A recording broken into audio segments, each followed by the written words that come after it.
Rev it up and welcome to Cars Yeah, show number 2076. Today, we're going deep into technology in the future. Be prepared to be inspired. This is Cars Yeah, where you'll enjoy interviews with inspiring automotive enthusiasts. Mark Green is here to provide you with a fuel injection of automotive inspiration. So get in, sit down, buckle up, and get ready for a wild ride here on Cars Yeah.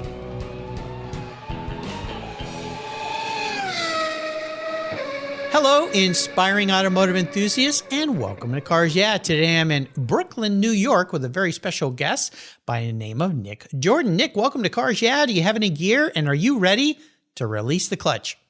Yeah, I am ready, Mark. Thanks for having me. You're welcome. I should say, are you ready to release the data? Because that's what we're going to be talking about today. But before I give you a proper introduction, what's one little thing that maybe most people don't know about you, Nick?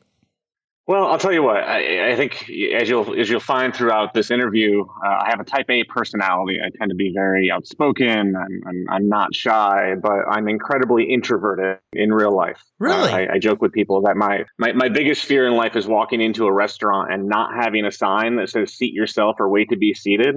Because trying to figure out that situation and who I have to talk to literally scares me to death. Wow. And you would think as a CEO that's not a personality trait that's fairly common. Yeah. And it may not be, but it's certainly one that I have. Well, I promise to make this a fun chat. One thing I've learned after interviewing, 2,075 people before you is most people at the end say, we're done. I keep chatting with you. So I try to make it light and fun and mostly inspiring for our listeners. But, I've heard this from some other people too. And I have friends that are this way as well, or they're the other way around. I think of them as being very introverted and quiet. And then I take them to a car event or something. And then they just kind of blossom when it's something that they're passionate about. So I have no doubt that's going to happen with you today because you're a data-driven guy, right? I very much am a data-driven guy, so much so that I've built a career around it. Yeah, it's very cool. Well, we're going to share a lot more with our guests. Let me give you, or with our listeners, I should say. We're going to share a lot more with our listeners. Let me give you a proper introduction. Nick Jordan is the CEO and founder of Narrative. He has spent his career in data-driven, technology-driven companies like Adobe, Tapad, and Yahoo. Those little guys. Prior to Narrative, Nick was the Senior Vice President, Product Strategy at Tapad, where they helped evolve the company from a media business into data and technology licensing business. Tapad was acquired by Telenor for $360 million back in 2016. Before joining Tapad, Nick ran product management at Demdex, the industry's first data management platform. Demdex was acquired by Adobe in 2011. I see a little trend with you here, Nick. Hopefully this will happen with Narrative as well. Prior to Demdex, Nick was a senior director at Yahoo, running pricing and yield management for newly acquired assets like Right Media. Now, you listeners may be going, yeah, Mark, but this is Cars Yeah. What does this have to do with cars? You're going to find out in just a minute. But first, a word from our valued sponsor, so give them a little time, and we'll be right back. My friends at Covercraft offer you 10 different options. That's right, 10 for your vehicle's protection. You can choose from Weather Shield HP, HD, Sunbrella, Ultratect, Reflect, Form Fit, Custom View Shield, and their newest 5-layer all-climate cover, 3-layer moderate climate cover, and a 5-layer indoor option. You have all sorts of ways to protect your car. All of these are custom tailored by Covercraft's talented craftspeople. It's the form and fit with the quality to attention to detail that's been their standard since 1965. Surface protection is the best way to preserve the investment you've made in your vehicles. It's what I do. Covercraft protects cars, trucks, motorcycles, RVs, trailers, and watercraft too. I have a Covercraft cover for every one of my vehicles, and I've got a deal for you. If you use the code YEAH21, YEAH21 at covercraft.com, they'll give you 10% off your order, plus you get free shipping. That's right, 10% off and free shipping. Just use the code YEAH21 at checkout. Covercraft, protecting the things that move you. After listening to Cars Yeah, a buddy of mine ordered his custom Zengen oil analysis kit, and boy, is he glad he did. He thought his 10-year-old car was doing just fine. However, when he got his online Zengen score, the inner workings of his car engine told a very different story. His score was a 5 out of 10, and he learned a major repair was imminent. He shared his report with his mechanic and learned, well, he was facing a $7,000 rebuild. Maybe it's time to sell. Wouldn't you like to know what's lurking under your hood? At only $39.95 and free shipping both ways, your Zengen Oil Analysis Kit is less than an oil change. It takes less than 5 minutes to collect your vehicle's sample and mail it back to their world-class labs.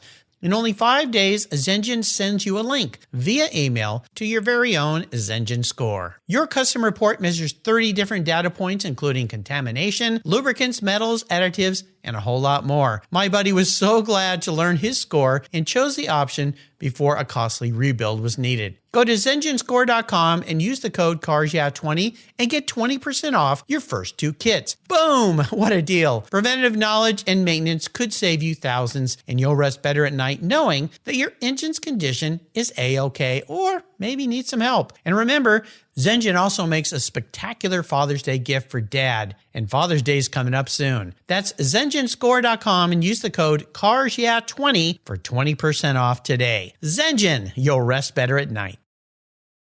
Last year, I changed my collector car coverage to American Collectors Insurance. That's who now protects my Porsche Turbo, the one I call my Orange Crush. But did you know they also insure your valuable collections of automobilia and other collectibles? If you're like me, you've invested in a lot of cool collectibles over the years. Those items are valuable, and if you were to lose them in a theft or a fire, well, try to get your normal homeowner's insurance to pay you what they're worth. Good luck with that. American Collectors Insurance provides you with assurance and confidence that your collectibles are fully covered. They insure a lot of items, including automobilia, wine, baseball cards, books, figurines, die-cast models, model trains, glassware, sports memorabilia, toys, and a whole lot more. American Collectors Insurance, they've been protecting us enthusiasts since 1976. They provide you with an agreed value insurance policy backed by a long history of taking care of their clients. Give them a call today for your personal agreed value quote at 866-ACI-YEAH. That's 866-224-9324. Tell them you're a friend of mine, Mark Rains here at Cars Yeah, American Collectors Insurance. Classic car insurance designed by collectors for collectors. Automotive enthusiasts just like you and me. That's American Collectors Insurance. So, Nick, we are back. So I'd really like to dive into narrative. If you could take us back to why you decided to start this brand, what the brand and the business is all about, and then we're going to dive a little deeper into what this has to do with cars and automobiles. Yeah, so my career has really been focused in product management, and a lot of people say, "Well, what the hell is product management?" And the easiest way to describe it is looking at problems and trying to come up with solutions to solve those problems. Typically in technology-driven solutions. Mm-hmm. And so I started narrative largely because in my last company I found a problem. I assumed that someone else had already solved that problem, and the more I looked, the less I found a solution that I liked. And my personality is such that, once I see a problem, I can't unsee it. And if the problem is interesting enough and it's big enough, I can't not go try to fix it. Anyone I've ever been in a relationship with can certainly attest to the fact that I'm a fixer. And so I saw a problem and I decided to go solve it on my own. I actually had never had any aspirations to be an entrepreneur. Entrepreneurship was not something that, I woke up every morning thinking about it. But again, this problem that I saw, largely that data is complex and organizations need to share it more than they're sharing it today, was interesting enough that I had to go try to solve it. So if you were going to give me that proverbial 60 or 90 second elevator ride explanation, if I just met you and I said, narrative, what's that all about? How would you quickly describe what your company's basic premise is? And the basic premise is simple. We make it easier for companies to buy, sell, and share data with each other. And, typically when I say data, people immediately sort of interpret what data means in their head. But really, the platform was meant for all types of data. And so anything from mobility data, the types of data that companies use to train their self-driving car algorithms, to data about oil and gas before it comes out of the ground and makes it into your car, all the way to data about the weather, which may impact how and where and which cars you drive. I see. Well, I've always thought that information and technology and data is a key to our success, and especially the proper sharing of that. Communication, of course, being one, not only between people, but between companies. And when we dial this down into the automotive world, the cars we drive today have become basically computers on wheels. And these are some of the things that you guys kind of take as all this data-driven, excuse the pun, but I meant it, information in these automobiles we have and use it for a lot of different things. So kind of walk us through some of the many ways, not only that Narrative can gather data, but also share it so it helps not only the consumer, but also the manufacturer. And I would assume also maybe people marketing certain products and needs and services for these folks like us that are going to need them with these computers on wheels. Yeah, absolutely. And so to your point, I mean, a car is just basically a fancy computer on wheels at this point. Certainly the more modern cars, the cars with electric powertrains and those that are moving towards something closer to autonomy in self-driving vehicles are collecting a ton of data, right? The way that autonomous vehicles work is basically to scan the world around them and make decisions based on that. That is just them collecting data and then using that data in a series of algorithms to figure out what to do. And so all of those sensors, be it LiDAR or radar or camera or other sensors that are in the car are forms of data collection. And then depending on, the different, folks in the supply chain that are trying to build those cars, that data may be shared to improve the algorithms or to be shared with local municipalities and jurisdictions about how those self-driving cars are actually moving in the real world and what the policy impact of those things might be. And so I kind of think of that as sort of the R&D, research and development part of the data collection.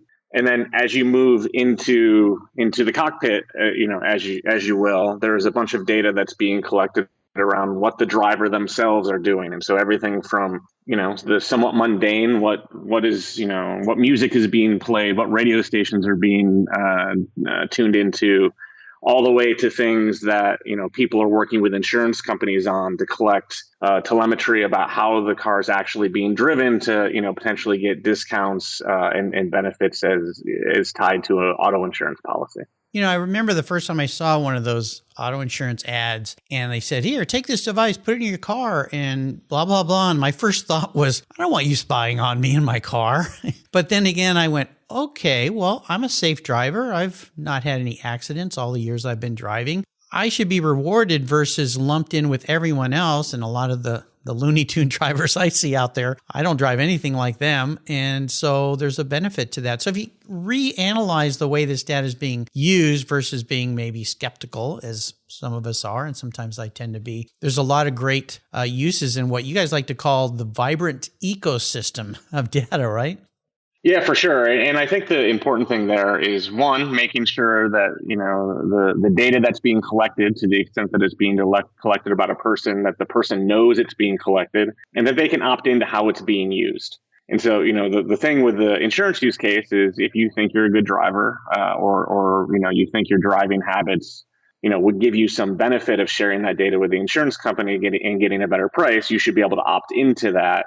It should not be a system where they're automatically taking your data and updating your insurance policy based on that fact without your express permission to do so. Right. I understand. Another thing I wanted to touch on, and you kind of gave a great segue there, is the idea or fear consumers have of too much information being collected on them. And then what is this being used for? And you said it very well, the transparency issues, so that we as a consumer know what it is, let's say Narrative is gathering on us, or Tesla. If you drive a Tesla, I'm picking them not for any reason, but just because they're kind of the latest, greatest, newest thing. But one thing that stood out to me, I love Porsches. My listeners know this. I was on the Porsche website and I like to go on their configurator and try to figure out, okay, if I could buy any new Porsche, what would it be? And they had this device, which is a front axle lift system. So those cars are low. I have a little bit of an incline in my driveway, and I thought, oh, that would be cool, so I don't scrape the car. And then you could program that into your vehicle so that every time you pull up to your house,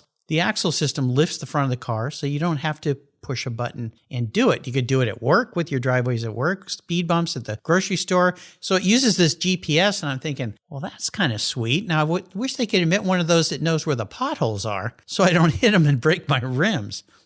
Yeah, totally. And actually, I mean, that's not a crazy ask. I mean, when we think about data, we all use data all the time when we get in the car if we're using any sort of navigation system.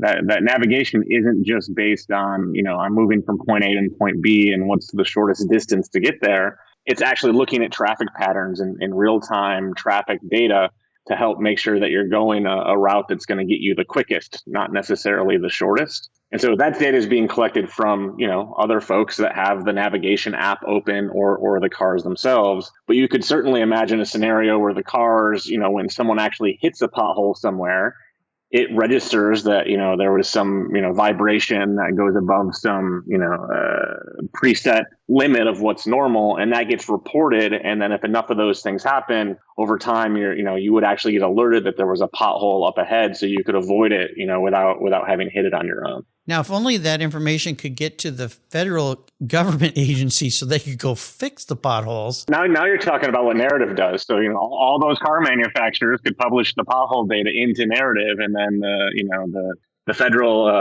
highway and safety and transportation board could buy that. Local municipalities could buy that. Consumers could buy that to create better routes. And that's really where sort of the democratization of data can make everyone's life better at the end of the day. Well, you did a nice job there. I wanted to go back to Narrative after our chat, and you did it really, really well. And I could see that in so many capacities. Another one, I was thinking the other day, my wife is a civil engineer and designing roadways and things like that. And some of the on-ramps and off-ramps around where we live are just terrible. I don't know who designed them, but they're designed to cause an accident. And that kind of information I could see could be fed back to engineers of roadway systems and things going, okay, this was a bad design. It's causing problems, accidents, merge problems, and all those kinds of things. And as cars develop more sensors and can collect all this data, the value, and this is something that I got from your team there, the value goes up over the lifetime of the car because there's just this immense amount of information that you can then take through Narrative and then share out to whoever needs it for whatever reason. Is that a good assessment of what you guys are doing? Yeah, for sure. And we've seen this in non-automotive industries. A good example of this is television manufacturers. So, over the last 20 years, TVs have gone from these, very, very bulky devices with small screens to, very large devices with very thin screens. But the prices largely stayed the same. I mean, I can go buy a 72-inch TV for probably $500 right now. The problem for the folks that, right, I know I'm about to move to a new apartment and buy 3 or 4 of them, and I'm excited that I can get a big screen TV without entirely breaking the bank. The problem for the TV manufacturers is when they sell you a $500 TV, they're really only making $5 or $6 after they take out of all of their raw cost of materials and the assembly and the shipping and all of the things that go alongside of it. And so one of the things that those TV companies have actually started doing is putting chips in the TV that can understand viewing habits on the TV. And so think of it almost like a Nielsen panel that's automatically built into the TV. That information is not tied to any individual person or any individual household, but in aggregate, it's a really interesting data set. So now those TV manufacturers are licensing this data, and they're probably making more in the data licensing than they are, on a gross margin basis from the televisions themselves. If they make $10 on a $500 TV, and over the lifetime of that TV, they can sell $20 worth of data, they've effectively tripled their gross margin. And I think, you'll eventually see that go into all sorts of hardware manufacturers, which I would, sort of group auto companies. You know what this reminds me of is the movie about McDonald's when Ray Kroc figured out, or that attorney figured out, that his business was not French fries and hamburgers, it was real estate. Very much the same kind of thing is that for these manufacturers of vehicles and devices and all the things we have in our home now, realizing that this data is super valuable in a wide variety of ways. The other part of it too is kind of like the Apple Watch. Bought one for my mom. She's, a little older. I won't say your old mom, but she's older than me. Has to be. And by definition. But I hope so. Yeah. Now that it's just Mother's Day recently. And one of the things that's great about that is, if she has a fall and hits her head, knocked out, that watch will alert people and say, hey, come and help. There's just some really cool aspects of this. And I want to go back for just a second, the idea that you mentioned of transparency for consumers, so that this is really perceived as an added value, because the go-to seems to be for a lot of people is, oh, well, you're spying on me. You're going to collect information. Now you know my underwear size, as if anybody cares. But how can companies like Narrative be more transparent and then in turn help your clients be more transparent? So those of us in the consumer world can look at this in a different way and not be so skeptical, if I could say the word. It's so I think there's a couple of things. So one, Narrative actually as a company doesn't buy data or sell data. We license software to our customers who buy and sell data. Certainly we build features into that software that make it easier for them to be transparent with their customers and also with consumers more broadly. I think the other thing that companies need to do, and there's a whole host of things that people do to sort of cover their ass, right? The things that the lawyers tell you to do to make sure that you're doing the quote unquote right thing. I think, frankly, companies should spend more time talking about how they actually use the data, because when they talk about what data they're collecting and how they're using it, oftentimes it's not nearly as scary as people think it is, before they understand what the company is actually doing with it. But I think we've sort of gotten into this reinforcing cycle where the lawyers have you do the lawyerly thing. The companies are worried that the consumers are going to be scared of the data that's collected and how it's used, so they don't say anything about it. The consumers don't know what the companies are doing because they're not talking about it, and so now they're worried, and it sort of feeds on itself. I think a good healthy ecosystem would be much more transparent on both sides, not just in we're collecting this data, click this button to opt out sort of thing, but to say, hey, I'm making your life better by, making sure that, Sirius XM radio might be collecting data so they can, play more songs you're likely to want to listen to. The cars might be collecting data on potholes so you don't hit the potholes.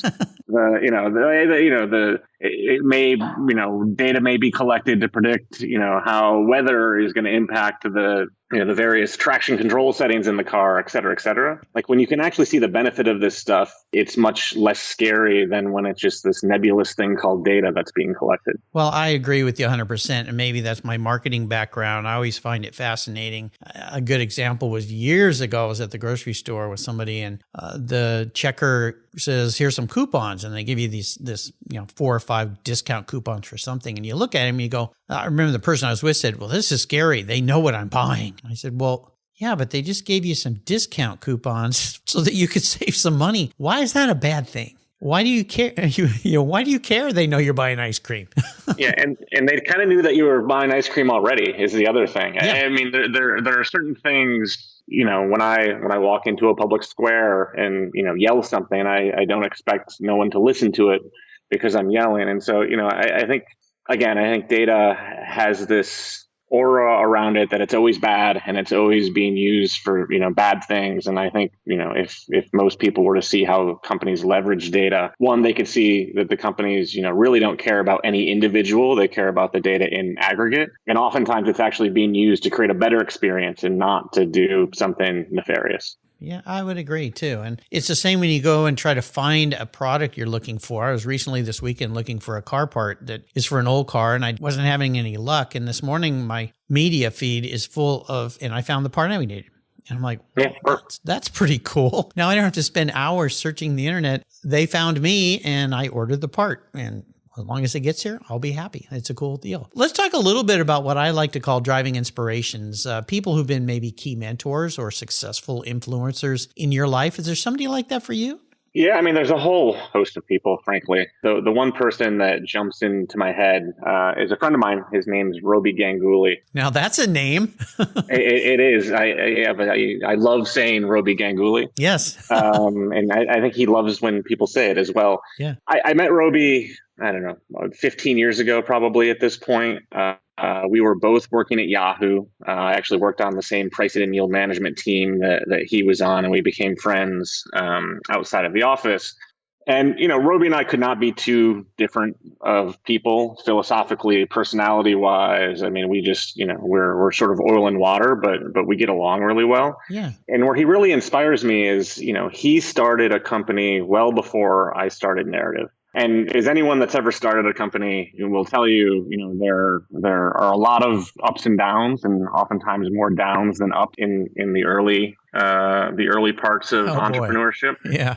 Roby always attacked the company that he started, and the name of the company is Attentive, with such a positive attitude. No matter how bad things were, how frustrated he was, how much work there was to do, how tall of a mountain there was to climb. He always came at it, as if it was just another day in the office and he was going to conquer everything. Mm-hmm. He had a saying for the longest time that annoyed the hell out of me. On Monday mornings, he would always tweet, "Go Monday, go." And I was, it was just like, it's like those people that get out of bed and they're in a really good mood, and you're just like, why? I'm not interested in this. Yes. But looking back on it, he really found a way to motivate himself and sort of, get through the really hard times. And now the company is doing incredibly well. And he ironically tweets "Go Monday, go" a lot less than he used to, but I think it's largely because he doesn't need to motivate himself anymore because he's sort of gotten over some of those early challenges. And so I know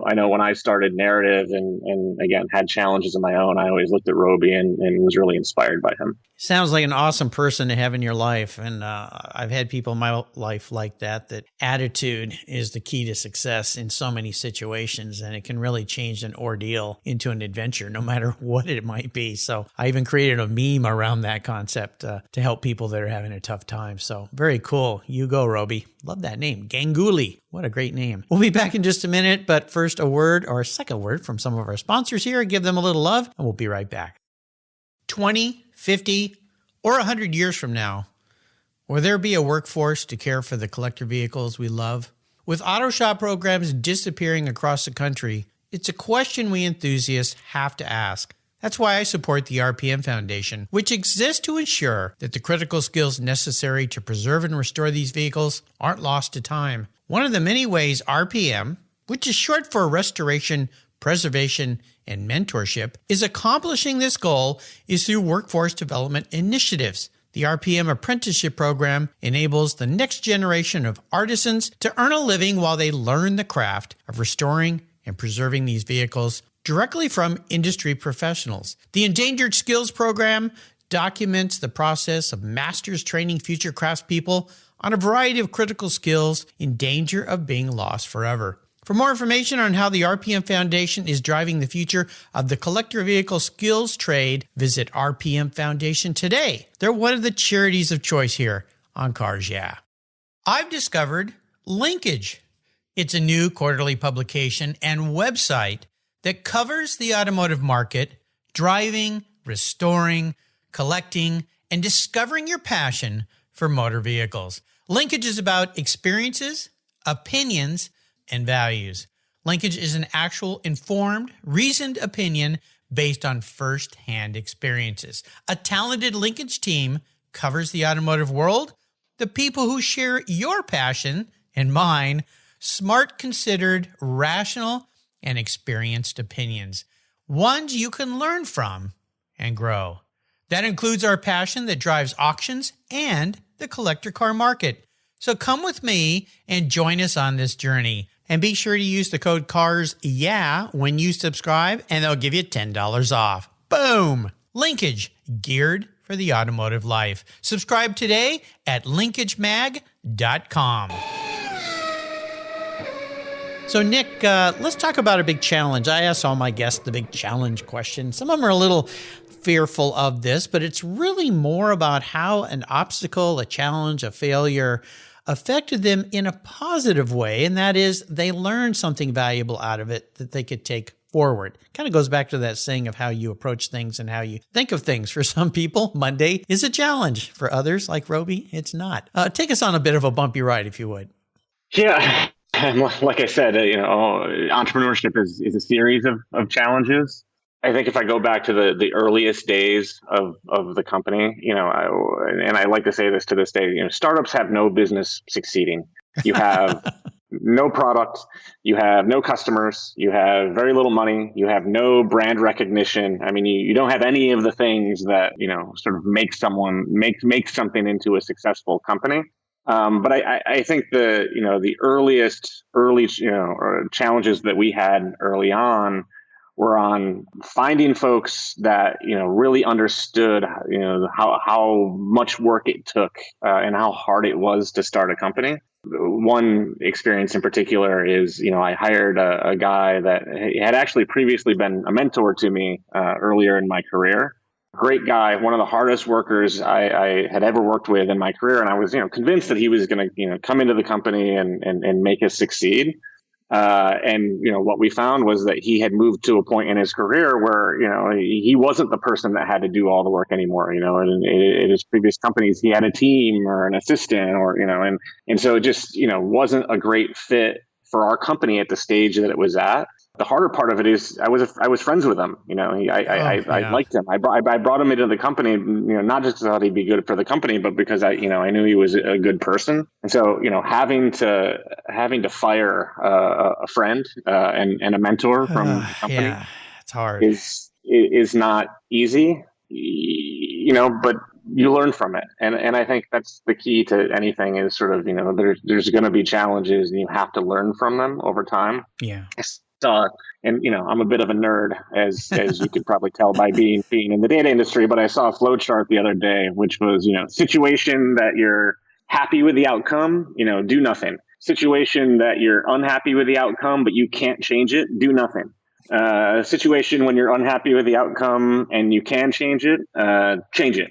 And those were the three things, right? And it's like, that's, you're dealt a hand and you have to deal with that hand. And that's kind of, I think maybe the one thing that entrepreneurship has really taught me is like, you play the hand that you're dealt and you do it as best as you can. And if you lose the hand, then you move on to the next hand. If you win the hand, then you're going to take down the pot, but you move on to the next hand. And there's always going to be another challenge in front of you.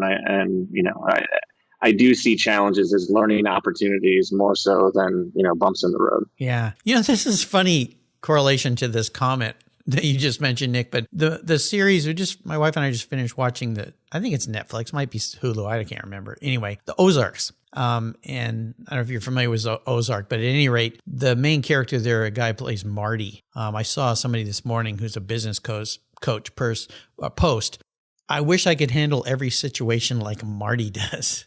And for those folks listening who watch Ozarks, they're probably laughing right now going, yeah, how did that guy survive? Of course, it's fantasy, it's TV, it's movies. But that guy did exactly what you just did. When something came up that he couldn't do anything about and it was horrible, he just moved on. And when he could do something, he made a decision, he swallowed that frog and he moved on. So, Marty comes. Yeah, well, and I find when you don't want to do something, the anxiety of doing it is always a lot worse than the doing of it itself. Gosh. Yeah. I try to tell people, just get it over with, rip off the Band-Aid. It's not going to be as bad as you think it is. And you'll feel much better having it, gotten, pushed it behind you. Oh, well, that's why I like that saying, swallow that frog. I always try to do the things I least want to do in a day first thing, just swallow that frog and move on. When we look forward to your bucket list wishes for narrative, what are some of the big, hairy, audacious goals, to quote Jim Collins' Good to Great book, that you'd like to see with your business and narrative? Yeah, I mean, with the business, I want to build a great company. I want it to be a place where people want to work and where they want to develop their career. And, I want our customers to love the products that we're creating. And, I think from that comes good outcomes. I think everyone assumes that startup founders and entrepreneurs are, just want to sell the company, or they just want to go public, or they just want to, these are all synonyms for make money. And, certainly I love money as much as the next person, maybe more than the next person. but, I find that if, that's sort of a side effect of building a great business more so than it is sort of the final destination itself. And so, the goals are not audacious. I think, every company is a collection of very small achievements, in doing, hundreds or thousands of small things right. And that's really how I like to think about running the company day to day. Yeah, absolutely. Let's talk about cars a little bit more here. I'd love for you to share a special vehicle that's been in your life and take us on a little bit of ride in that, that ride. Yeah, so I'm gonna assume that I'll be the first of your 2,000 plus guests that have named a Dodge Neon. Is the special vehicle in my life? Sure, you're the first, but I'll tell you something funny about those. When those cars came out, there was a Dodge Neon series for racing, kind of like spec Miatas, and I almost bought one because I thought this is kind of cool. It's a cheap entry level racing program. Yeah, actually, it's funny because the Neon was my parents. They also had a 10th anniversary Miata as Oh, well, okay. which was a Okay. special edition. But the Neon was actually my mom's car. It was like a neon purple. Yeah. And so, it was the kind of car you see coming down the street. And, when I was in high school, when I was 16 years old, I was, taking driver's ed. I was trying to get my license, and that would be the car that I would take out, originally with my parents, Yeah. and then eventually in driver's ed class, and then eventually with my friends. And there were just, a lot of really good, silly 16-year-old times in a Dodge Neon in Western New York. Cool. And so I still just think back of that as sort of, your first car, even though it wasn't my own, is always pretty special. And then you don't see the Neon very often, and you probably couldn't pay me to get behind the wheel of one today, but it still holds a special place in my heart. Yeah, I'm pretty certain you're the first Dodge Neon. Yeah, absolutely. So it makes you even more special today, Nick. That's pretty cool. So I'm going to be your car psychologist. Now, you said at the beginning of this, you're a bit of an introverted kind of guy, even though you're a type A. I kind of see how that works. But I'm going to be your car psychologist. If you were reincarnated, pun intended, or manifest as a vehicle, has nothing to do with what you want to be. We all want to be a cool, fast Ferrari, most of us at least. This is more about how you perceive yourself as the man in the mirror as a vehicle. What would a Jordan be? But more importantly, why? Yeah, so I think I'd be an El Camino. Oh, cool. Yeah, they certainly have some style, and I'd like to think that I have a little bit of style. There you go. Maybe they're the opposite of a mullet. Instead of being business up front and party in the back, they're business in the back and party up front. That's funny.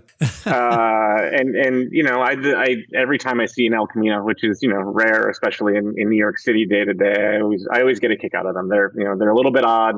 I'm certainly a little bit odd. They're functional. I like to think that I'm functional, and I think with the right refurbish, with the right upgrade, they can be pretty damn cool. I always loved the El Caminos, and I remember when I hope I got the name right. The Subaru Brat came out that was kind of like a Asian version of the El Camino. It even had 2 plastic seats in the back with seat belts that were in the open back. Do you remember those? I do not. You have to hold on a second. I'm going to make sure I get this right. Yeah, the reason I say this is I had a friend with one, and I thought, how did the attorneys ever justify this? Oh, I see it with the backwards facing.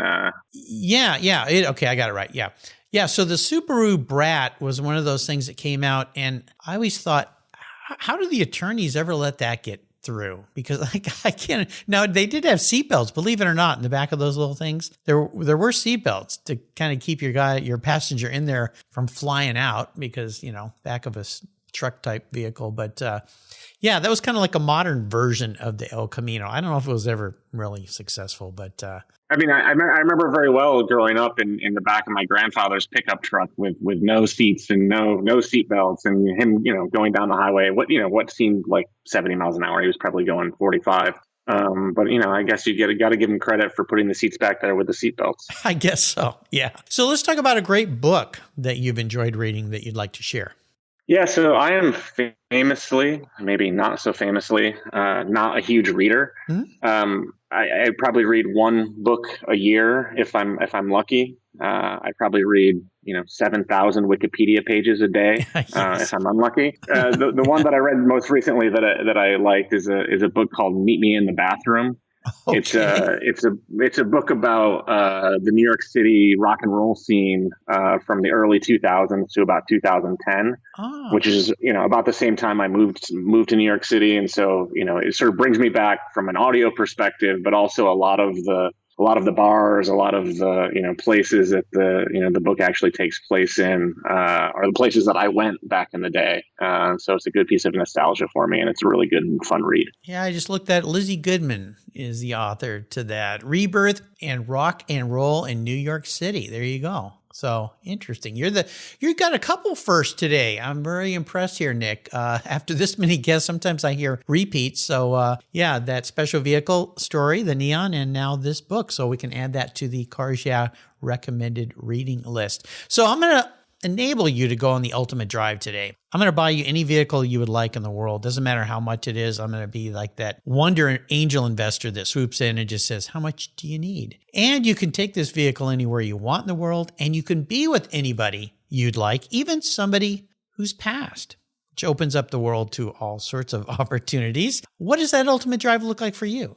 Yeah, so I actually started with the drive and not the car. I've always wanted to sort of drive around the French countryside. So starting in Paris, going through, various, villages and small towns and the different wine regions of France. I love a good glass of red wine, and sort of I love a super high end, glass of red wine from France. And so I think that would be a fun trip on its own. I feel like if we're going to go around the French countryside, we should probably do it in a French car. So the Citroën SM, would be my choice, because you don't want to look out of place in the French countryside. Although my lack of being able to speak French would certainly have me stick out like a sore thumb. And the guest that I would take has, I guess, very little to do with France, but kind of goes back to a musical theme. So Mike Diamond, who was one of the members of the Beastie Boys, would be who I would bring. He's actually also very into wine, and so we would certainly have that to be able to talk about on the trip. But the Beastie Boys are also one of my all-time favorite bands, and hearing his stories from the 80s and 90s with the Beastie Boys, I think would be an unforgettable trip. Nick, you're one interesting fella. That is a very unique answer to that question. And I've heard lots of very unique answers, but that sounds like a lot of fun. Yeah, drinking wine in a Citroen with the Beastie Boy. There you go. I like it. So before I let you go, and you've taken us on a fun ride today, interesting technological ride, could you leave us with maybe some words of inspiration, a success quote, or some advice? I mean, my favorite advice is to tell people not to listen to other people's advice. Yeah. And I kind of say that jokingly, because, I think, we can all learn from each other, certainly. But all advice comes with the context, by which that advice was generated. So, the advice I might give your listeners or to you is going to be based on my life experiences and the context of my life. And that doesn't always apply to the people that I'm giving the advice to. And so, I think, what I usually urge people to do is, sort of listen to the advice, but put it in the context of your own situation. There is no easy button. There is no playbook that, if you just do these things, you will be successful. There are things, that may lead to success for one person and failure for someone else. And so it may not be inspirational to say, ignore me and all of my advice and everyone else's advice, but it is often the advice that I give to people. There you go. I love it. Another unique answer from Nick today. How can people learn more about Narrative? Yeah, so they can go to the website at narrative.io. They can follow us on Twitter at narrative_IO. I'm sure if they go to LinkedIn and search for Narrative or Narrative.io, they'll find it there as well. And then for me personally, I tweet sometimes unadvisedly. And my name on Twitter is Nick, NICK _ Jordan. There you go. I'll put links to all these on Nick Jordan's show notes page. Data is becoming more and more valuable for all of us these days. And I think if we just all give it a different type of opinion or outlook, and Nick's done that for us today, we can see the benefits it'll have for all of us moving forward. I want to do a thank you shout out to marketing and PR consultant Wahid Alodin and Caroline Kropke at Pace Public Relations for introducing me to Nick. Thank you, you too. I greatly appreciate it. Nick, thanks for being so generous today with your time and your expertise and sharing some very cool information with us today. Until you and I talk again, I'll see you down the road. Thanks for having me, Mark. This was a lot of fun. Thank you. Thank you so much for joining us on today's ride here at Cars Yeah. Drive on over to carsyeah.com to find show notes and inspiring automotive fun. Download your free copy of Filler Up, a fun book filled with gorgeous photographs of fuel filler fun, including quotes from more inspiring automotive enthusiasts. Download your copy today, and we'll see you next time on Cars Yeah.